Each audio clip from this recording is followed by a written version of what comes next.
Gusto ko makuha rin yung mga inputs and mga mo talagang gusto mong ma-share din sa mga fellow Filipinos natin na talagang gusto rin matuto ng trading. Ano ba yung mga kailangan nila i-consider muna bago sila pumasok sa trading?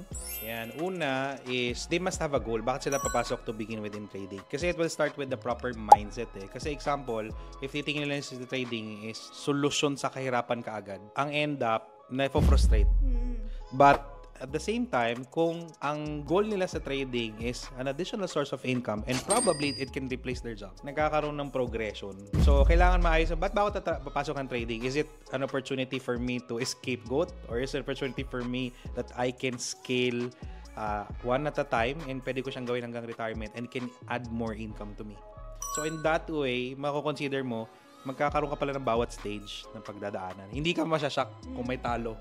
Kasi trading, hindi naman always panalo yan eh. May talo ka. So, second is take action. Kasi kung na-consider mo na yon tapos di ka nagte-take action naman, wala din. You see the opportunity, it's open, it's ready on your door, but you did not open it. It's still closed. From there on, pag pumasok ka na din, madidiscover mo na yung lahat. You have a proper mindset. Pagpasok mo na, I have a proper mindset, where do I start? Then it will progress from where you are right now to the point kung saan mo siya gustong papunta. Yung dalawa lang yun, mindset and take action. That's it.